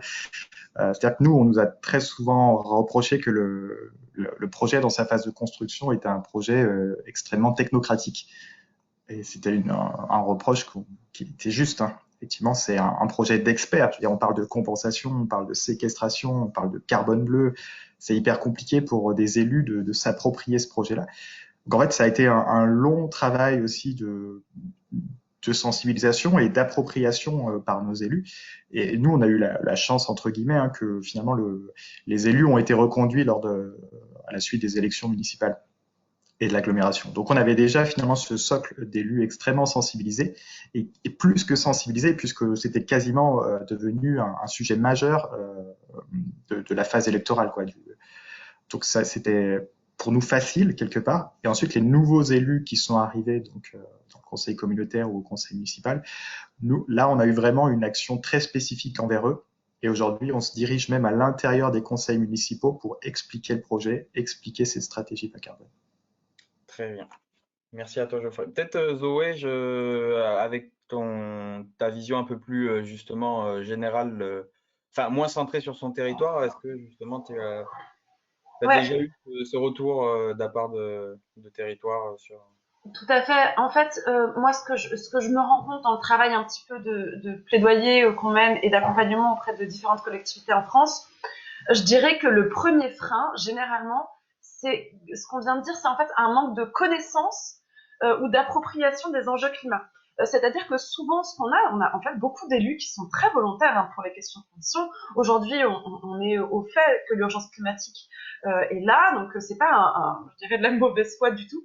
Au contraire, c'est vraiment un manque de connaissance des enjeux et des actions qui peuvent être mises en œuvre. Ça semble tout de suite très compliqué, on ne sait pas par où prendre le bout. Et du coup, moi, souvent, ce que je me rends compte aussi dans les formations que je donne avec des élus, c'est une méconnaissance, finalement, c'est quoi une mesure importante pour le climat? C'est quoi une mesure ambitieuse? C'est quoi les premiers secteurs émetteurs de gaz à effet de serre? Donc, il y a vraiment un travail de formation à faire, de sensibilisation, travail qui est possible, voilà, via toutes les formations qui sont disponibles aujourd'hui pour les élus. Hein.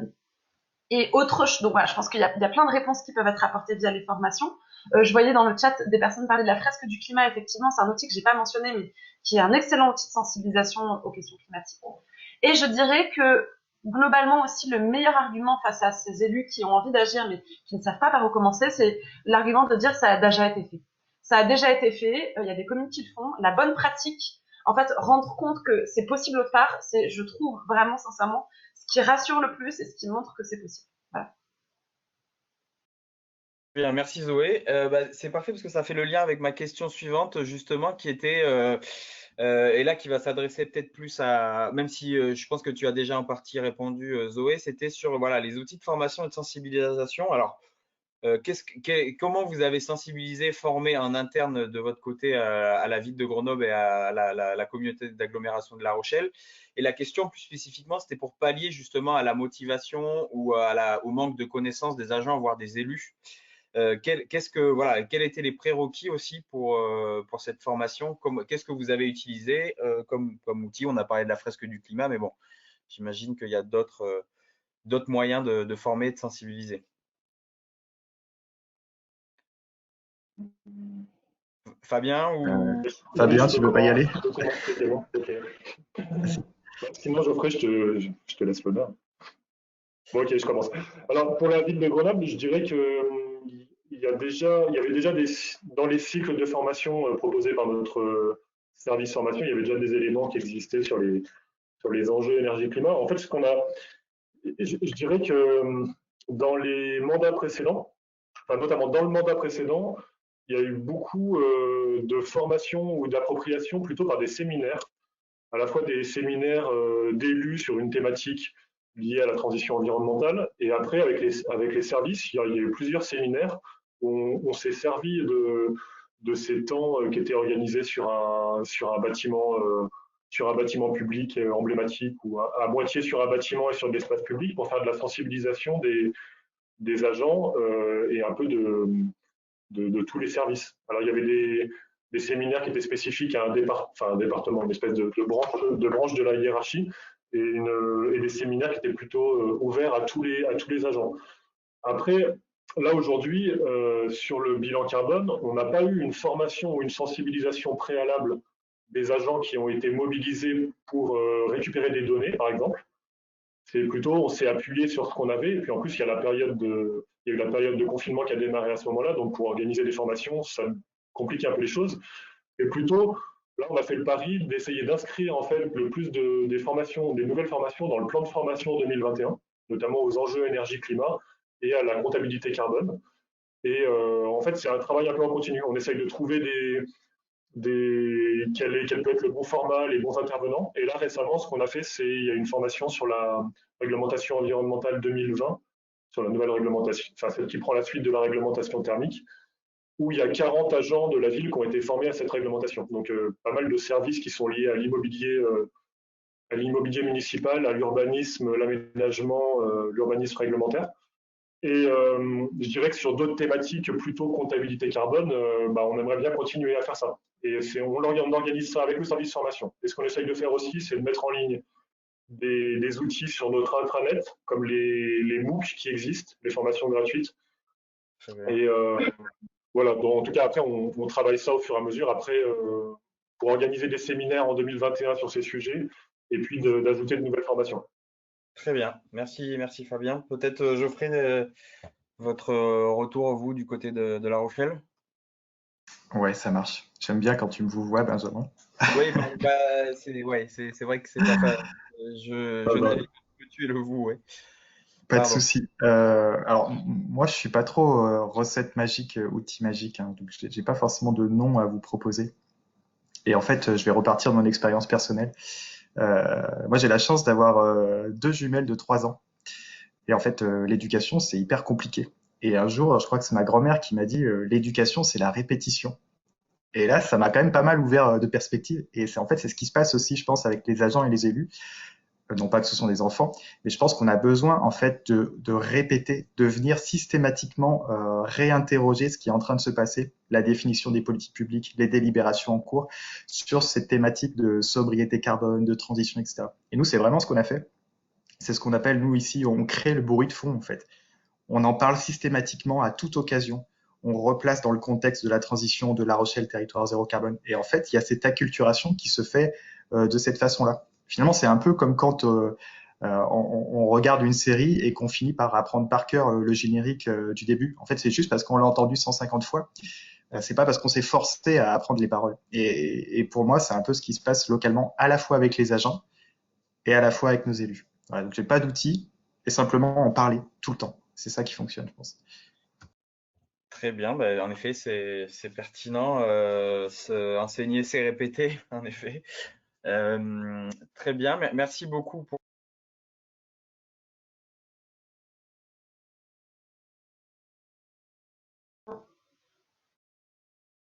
Benjamin, ton micro est muté. Benjamin, ton micro. Ah oui, pardon, autant pour moi. Oui, donc merci Geoffrey pour ton témoignage. En effet, comme je disais, enseigner, comme avant que mon micro se réactive, enseigner, c'est répéter. Ça faisait en tout cas la suite peut-être pour la question, mais qui est très similaire. Comment on surmonte justement alors un frein très fort, c'est-à-dire la non-acceptation de propositions, d'actions, de propositions de changement. Je pense notamment, la question était plus spécifique sur par exemple des régimes plus végétariens dans des cantines. Voilà, comment se passe, parce que Geoffrey, tu mettais en avant qu'il fallait, comment un des points pour rater, c'était d'écouter que les experts. Donc justement là, il faut confronter on va dire, c'est essayer de décarboner notre consommation, notre alimentation, donc manger moins de viande. Comment on la confronte et comment on explique les enjeux. Donc comment s'organisent justement ces réunions, ces concertations publiques, et plus largement comment on surmonte les freins potentiels de la mise en place de certaines actions. Je te laisse répondre, Geoffrey, puis après je vous donnerai la parole, Zoé et Fabien. Ouais, je vais le faire aussi assez brièvement. C'était marrant parce que la question, effectivement, dans le chat, je l'avais lu et c'était comment avez-vous fait? En fait, on n'a pas fait. On fait tout le temps. C'est vraiment une action aussi permanente. On est loin d'être arrivé au bout du compte. Et nous, on a coutume de se positionner sur ces questions-là en prenant un peu. Il y a une grosse littérature sur ce sujet du changement de comportement, etc. Et le changement de comportement, il est défini, il est par étapes. Donc, effectivement, il y a la compréhension, l'appropriation du sujet, le passage à l'action, voire la rechute. Typiquement, c'est ce qui se passe quand on arrête de fumer. Finalement, on arrête de fumer 15 jours, on refume après. Et c'est un peu aussi ce qui se passe sur ces questions de transition. Et là-dessus, nous, on fait vraiment étape par étape en fonction du public qu'on va viser, quoi. Et en fonction de là où on en est de l'escalier un peu du changement de comportement, on va essayer d'avoir des actions un peu particulières. Nous, en première année de ce projet-là, on s'est dit qu'on allait déjà partir sur ceux qui sont les pionniers, entre guillemets, donc ceux qui sont déjà dans cette action de transition, considérant que si déjà on consolide cette base de pionniers, eux-mêmes vont pouvoir ensuite être finalement prescripteurs des messages qu'on veut passer. Donc pour l'instant, on en est là. On en est à consolider ces pionniers et puis faire intervenir, du coup, comme je disais tout à l'heure, dans la gouvernance même du projet, des citoyens complètement lambda pour qu'on puisse vraiment les mettre au cœur du réacteur. Mais encore une fois, j'ai vraiment pas de recette miracle sur la question. Merci, merci Geoffrey. Zoé, peut-être, est-ce que c'est Ouais. Je pense que justement, tu as l'habitude d'être confronté à des arguments, des argumentaires. Voilà. Enfin, je te laisse nous dire ce que tu en penses et comment on fait un peu pour justement faire prendre conscience. C'est une excellente question. Pareil, j'ai absolument pas la réponse de comment on gagne la bataille culturelle, parce que si je l'avais, ce serait lancé. Donc non, je n'ai pas la réponse à cette question. Par contre, je peux vous donner des conseils sur ce qu'il ne faut pas faire. Et on a un excellent exemple de ce qu'il ne faut pas faire en termes de concertation avec la Convention citoyenne qui se passe actuellement, c'est-à-dire inclure des citoyens dans un process et en fait leur dire qu'ils vont avoir un avis et un poids et en fait ne pas respecter cette parole. Il faut voir que en fait le problème c'est que cette Convention citoyenne elle va avoir un impact au niveau local et ça se ressent déjà parce qu'en fait il y a une sensation que les citoyens se font flouer via ce process-là. Donc c'est pour mettre un peu dans l'ambiance. C'est pas évident la concertation et ça va pas aller en s'arrangeant. Moi par contre ce que je vous donne comme conseil, la concertation c'est essentiel et que ce soit, comme disait Geoffrey, dans inclure les citoyens dans la gouvernance c'est essentiel parce que une politique viable, adaptée, qui répond aux enjeux des personnes, ça prend du temps, mais ça vous fera gagner tellement de temps sur le temps long en fait. Si vous les incluez dès le début. Donc au début vous avez l'impression que ça va être très long, mais en fait vraiment, sur le temps long, c'est efficace.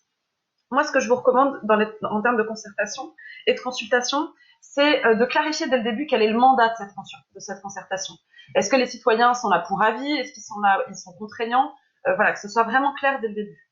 Un autre petit conseil, c'est d'avoir des techniques d'animation très claires pour que ce soit équitable. Qui prend la parole, quand, pourquoi? Quand on fait des réunions publiques, c'est pas évident de rendre ça dynamique, mais il y a plein de techniques d'animation qui sont là pour vous aider et permettre à chacun de pouvoir se sentir légitime de s'exprimer. Troisième conseil, faire attention aux enjeux politiques parce que, en tout cas moi qui travaille pas mal avec des citoyens au niveau local, ils ont souvent l'impression et peur d'être réutilisés par les étiquettes partisanes. Donc que ce soit très clair en fait que cette concertation, elle n'est pas là pour se faire mousser en tant qu'élu ou dans une dynamique électorale, mais que c'est vraiment là pour la concertation. Et un dernier conseil, c'est aussi ce temps-là de formation. C'est ce qu'on disait tout à l'heure, en fait, avoir un avis sur une politique, c'est pas possible si on n'est pas formé aux enjeux et à comprendre ce qui se passe. Donc il y a un enjeu de formation des citoyens. Et enfin, sur la bataille culturelle, pour finir, et ce sera mon dernier point, vraiment l'importance de la communication et d'avoir des chiffres. On disait que les expertises ne savent pas tout, les experts ne savent pas tout, mais quand même. Par exemple, sur les questions carnées, c'est pas évident. Le jour où on dira qu'il faudra manger moins de fromage en France, ce sera pas évident non plus. Mais en fait, il y a des chiffres, et en fait, il faut s'appuyer sur ça, et il faut dire, en fait, on n'a pas le choix, et on aura plein d'autres alternatives, mais ça va avoir un impact sur vos vies, et ça va surtout avoir un impact sur la qualité de l'air, sur votre portefeuille. Enfin, il va y avoir plein de co-bénéfices derrière, et c'est ça qu'il faut mettre en avant. La communication, c'est vraiment fondamental. Merci, Zoé, c'était extrêmement clair. Je ne sais pas si Fabien, tu as des précisions ou un complément que tu voulais apporter. Je peux essayer. Je dirais que peut-être pour rebondir sur des éléments qui ont été évoqués. En fait, moi, je travaille en même temps sur la sobriété énergétique, donc c'est quelque chose auquel le changement de comportement, c'est un sujet auquel je suis assez confronté.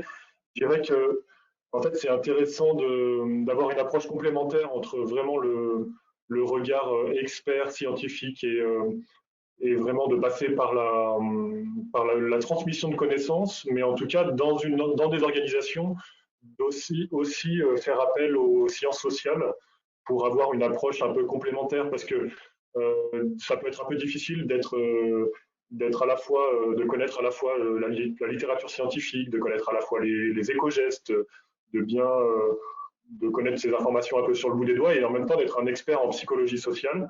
Donc en tout cas, je pense qu'il faut faire attention à avoir cette complémentarité dans l'approche quand on va voir un service, quand on va voir une association ou quand on veut faire de la mobilisation citoyenne, à la fois en créant du budget participatif ou une convention locale citoyenne pour le climat, par exemple. Je pense qu'en tout cas, cette complémentarité, elle est importante. Après, moi, je trouve qu'il y a un frein dans la mobilisation qui est important, je trouve, même dans des collectivités qui peuvent être assez engagées de façon historique, qui est qu'on a tendance à considérer, quand on est engagé politiquement depuis assez longtemps, qu'en fait, les citoyens qu'on embarque avec nous ou nos équipes, eh ben, elles n'ont pas besoin de cette formation et elles sont déjà en fait embarquées avec nous. Et je pense que c'est une erreur qu'on a tendance à faire parce que c'est pas voilà ça nécessite les enjeux auxquels on est confronté et l'ampleur de l'urgence de l'action et l'accélération qu'on doit faire. Et ben on a besoin de faire des rappels, même s'ils sont rébarbatifs, de vraiment voilà, aujourd'hui on est à 11 tonnes par personne équivalent CO2, on parle bien d'empreinte carbone et de l'impact global. En 2050, on devrait être à 2. Et c'est pas, il faut attendre 2050 pour agir, c'est tous les ans on doit réduire. Et ça, je pense que les collectivités doivent s'emparer en fait de ces chiffres-là qui sont assez forts et marquants à travers les outils qui existent comme nos gestes climat par exemple pour, euh, pour donner les bons ordres de grandeur et puis faire des rappels réguliers à chaque fois qu'on fait de la mobilisation, qu'on va faire de la sensibilisation et puis s'appuyer aussi sur les chiffres pour faire de l'affichage, notamment sur l'alimentation moins carnée. Voilà, donc je répondrai un peu comme ça. Désolé si c'est un peu confus, mais Non, mais c'est très clair. De toute façon, ça reprend, je pense, tout ce qu'on s'est dit un peu sur le volet mobilisation et sensibilisation et implication des parties prenantes, donc que ce soit le citoyen ou même les équipes, voire les élus. Maintenant, on va essayer quand même il y avait d'autres questions un peu plus techniques. On va essayer d'y répondre assez rapidement. Là, c'était vraiment voilà, la partie comment on fait face aux obstacles de formation, de sensibilisation, un peu déconstruire certains modes de voie, enfin certains pas prérequis, mais certaines façons d'aborder les choses. Maintenant, peut-être, je voulais essayer de répondre à quelques questions techniques. On ne va pas pouvoir tout répondre. En tout cas, on essaiera d'apporter une réponse a posteriori. Il y avait en fait une question qui se posait sur la complémentarité entre le bilan carbone, en gros, le diagnostic GES, les plans d'action qui sont faits et les budgets de la ville. En fait, comment on arrive à coupler justement une action, enfin, comment on arrive à mettre en œuvre une action en essayant de prévoir son coût. Qu'est-ce que ça va nous coûter? Toi, Fabien, tu parlais tu avais des critères carbone qui s'intégraient dans les décisions. Est-ce que vous pouvez justement, voilà, parce que très récemment, I4C, donc on m'a averti qu'I4C avait sorti une méthode justement pour coupler, enfin essayer d'analyser le budget de la ville en fonction de la part de budget affectée justement à la réduction des émissions, à la transition écologique en sens large. Donc vous, comment vous avez été confronté à cette élaboration et comment vous avez en fait mis en place, si d'ailleurs il existe ces indicateurs carbone sur des décisions financières ou à l'inverse des précisions financières sur des indicateurs carbone? Alors, je dirais que pour l'instant, là, sur ce bilan carbone qui a été fait, le seul côté indicateur financier, c'est plutôt de prendre les dépenses de fonctionnement et d'investissement de l'organisation et de voir comment on peut flécher ces dépenses vers les facteurs d'émission existants de la base carbone. Après, sur comment dire, en fait, il y a plusieurs pistes qui ont été empruntées. C'est plutôt pour l'instant, la priorité, c'est dans notre programmation pluriannuelle d'investissement, donc nos gros projets de construction, de rénovation, d'aménagement, que ce soit bâtiment, espace public, c'est plutôt d'élaborer une méthode pour pouvoir faire de l'évaluation carbone simplifiée le plus en amont possible.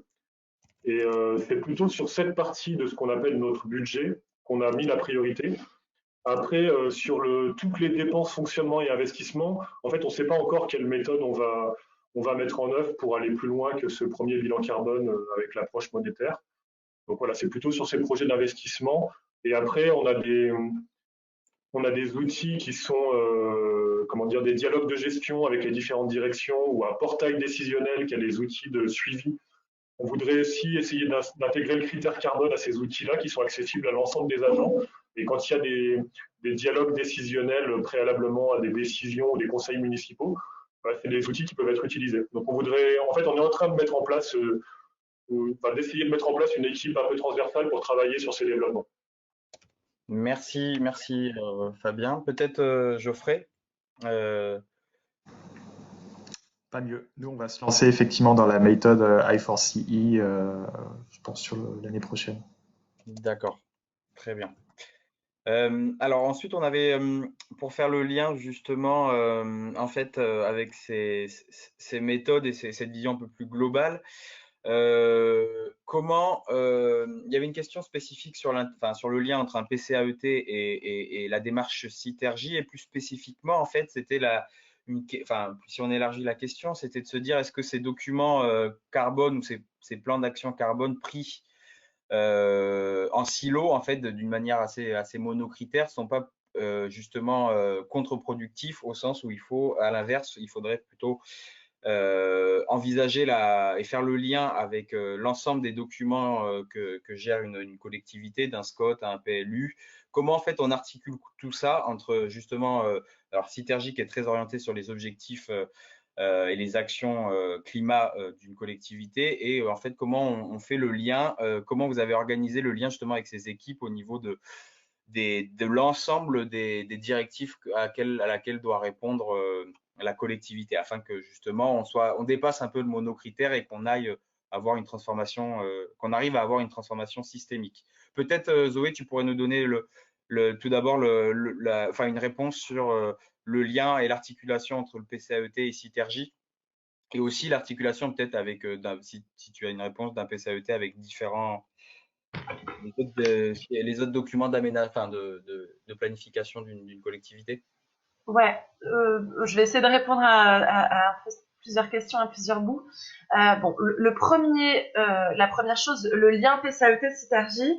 En fait, le Citergy est un outil pour vous accompagner dans la réalisation de votre PCAET et dans sa mise en œuvre, mais aussi pour rehausser votre ambition, pour voir en fait c'est quoi l'étape d'après. Donc c'est un outil qui va vous permettre premièrement donc de voir quels sont les prochains pas dans votre politique territoriale.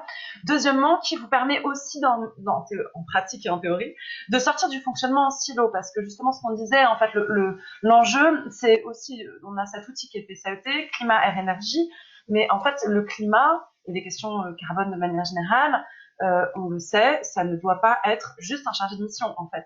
Le service déchets, il doit être climat. Le service tourisme, il doit être climat. Le service culture, il doit être climat. Et Citergy, c'est intéressant aussi parce que ça vous permet d'avoir cette transversalité-là, de vous poser la question, d'aller au-delà du plan climat de base et de dire, en fait, en termes d'aménagement, qu'est-ce que je fais? ah, en fait, en termes de tourisme et de politique économique, c'est quoi la prochaine étape? Et du coup, d'avoir cette vision globale et sortir du fonctionnement en silo, qui est quand même quelque chose d'assez intrinsèque aux collectivités territoriales dans le fonctionnement. Et du coup, pour finir, et ensuite je laisserai Geoffrey Fabien compléter, là on parlait de synergie, j'ai parlé un tout petit peu tout à l'heure de climat pratique, je voulais faire court dans la présentation, mais climat pratique sert aussi à ça, enfin, c'est le pendant outil libre de synergie. Et notamment, de mémoire, c'est la collectivité de Julian-Josas qui avait utilisé Climat Pratique pour faire ce travail de synergie avec tous les différents services de la collectivité. Où concrètement, au lieu de faire le diagnostic et de remplir le tableau Excel dans son coin, le chargé de mission était allé voir tous les différents services de la collectivité et remplir ensemble collectivement ce diag en fait. Dire bon bah en fait on en est où d'un point de vue gestion et d'un point de vue déchets. Ce qui permet dès le départ en fait d'embarquer tout le monde dans une vision globale et transversale. Voilà, je rends la parole. Merci Zoé. Peut-être Geoffrey, ton témoignage serait pertinent et je pense que c'est un des points que tu mettais en avant, c'était sur cet aspect monocritère, c'était un des critères une des manières de rater sa transition, c'était de rédiger un PCAET purement et simplement. Je pense que cette question fait écho à ce point-là. Ouais, alors sur la méthode, je vais pas revenir sur ce qu'a dit Zoé, hein, c'est ça, hein, vraiment, c'était aussi le point que je disais, même si les portes sont très lourdes entre nos services, il faut vraiment réussir à les pousser, et ça à toutes les étapes de construction de sa stratégie. Et je me souviens aussi avoir lu cette question, elle était un peu plus globale, et c'était un peu, est-ce que finalement, en se focalisant sur cet indicateur carbone unique, on n'est pas en train de louper quelque chose? Moi, je suis complètement d'accord. Je pense que l'indicateur carbone, il nous met des œillères, il nous aveugle comme n'importe quel indicateur monospécifique. Et on a tous en tête le fait que favoriser les chaudières bois, c'est néfaste pour la qualité de l'air. Mais en fait, ça va bien au-delà de ça. C'est-à-dire si on se concentre uniquement sur le carbone, on loupe la biodiversité, on loupe par exemple, je sais pas, les critères emploi, bien-être, qualité de vie. Donc c'est extrêmement important que le carbone soit effectivement au cœur des outils d'aide à la décision, mais que ce soit pas le seul indicateur. Il ne faut pas que le carbone devienne une nouvelle religion de la collectivité. Même si je poursuis un peu cette métaphore de la religion, on a quand même besoin de cette action de missionnaire, de pèlerinage à l'intérieur de tous les services pour qu'effectivement ça intègre les autres outils et notamment les outils de planification. Dans la question, on parlait de SCOT, de PLUI, c'est évidemment super important que cette notion de sobriété carbone, sobriété énergétique, sobriété de consommation d'espace soit vraiment intégrée dans ces outils. Merci Geoffrey pour ton témoignage. Peut-être une dernière réponse de Fabien, et je pense qu'on clôturera ce petit déjeuner. Ok, je dirais que sur l'articulation plan climat et synergie, en fait, nous en interne à la ville de Grenoble, ce qu'on a fait, c'est que les dernières années, à l'occasion de la mise à jour du plan climat Air Énergie, on allait voir les services en ayant identifié des référents, et en fait, on faisait la mise à jour en même temps avec la démarche Synergie. Je dirais que pour répondre plus sur le côté monocritère carbone, je suis assez d'accord avec ce qui a été dit. En fait, disons que nous, notre plan climat, notre plan d'action Air Énergie Climat qui a préexisté à vraiment l'approche bilan carbone scope 1, 2, 3, il avait déjà des critères qui étaient plutôt qualité de l'air, préservation de la biodiversité, tout ce qui est relocalisation de l'agriculture. Mais la difficulté qu'on peut avoir, c'est qu'en fait, contrairement au carbone, c'est un peu plus difficile de chiffrer des indicateurs qu'on peut trouver. Mais en fait, on essaye d'avoir qu'ils apparaissent dans notre plan d'action, en fait, savoir à quelle action contribue à quoi. Ça ne contribue pas que au carbone. Je pense que c'est important d'avoir cette démarche-là. Moi, je citerai une démarche sur laquelle on a des collègues qui sont plutôt sur la réorientation des politiques, qui travaillent là-dessus avec notre directeur général des services, qui font des recherches sur des démarches de type comptabilité CARE et des démarches limites planétaires pour voir quels sont les autres indicateurs qu'on pourrait intégrer à l'aide à la décision. Donc moi, je suis plutôt focalisé sur la partie carbone, mais effectivement, ça doit s'articuler avec d'autres démarches. En effet. À ce sujet, d'ailleurs, on va se faire un peu de pub. On avait fait un petit déjeuner sur la comptabilité écologique et on avait eu justement le témoignage d'Aglo Alexandre Rimbaud sur la triple comptabilité. Donc, c'était une des méthodes qui est en train d'émerger. Il y en a plusieurs, mais justement d'essayer aussi d'élargir et de se dire, on a voilà, d'avoir aussi des critères qui prennent en compte la non-dégradation des environnements futurs. Donc, c'est en tout cas, c'est un événement qui est en replay aussi sur notre site à l'ABC. Je vais me permettre de conclure. Je pense qu'on a dépassé un peu le temps imparti. En tout cas, merci beaucoup à tout le monde d'avoir participé à ce petit déjeuner qui prend le format d'un webinaire au vu de la situation actuelle. Merci aussi surtout aux participants, à ceux qui sont intervenus, donc Fabien Dupré, Geoffrey Pérousset, les Zoé l'avocat. Vos témoignages étaient extrêmement pertinents. C'est vrai qu'on aurait, en 2 heures, on ne peut pas évidemment approfondir comme on le souhaiterait le sujet. Néanmoins, les questions sont notées. Alors, vous recevrez un support de présentation avec les contacts des intervenants. Vous pourrez leur poser des questions spécifiques. À l'ABC aussi, on est là si vous avez besoin de continuer cette discussion. Merci à vous tous. Merci à vous trois, nos 3 intervenants. Et je vous souhaite une bonne journée et de bonnes fêtes de fin d'année en espérant qu'elles aient lieu. Merci à tous. Merci à vous. Au revoir. Allez, à bientôt. Bonne journée. Merci à vous. Merci beaucoup. Merci. Bonne journée. Au revoir. Au revoir. Au revoir.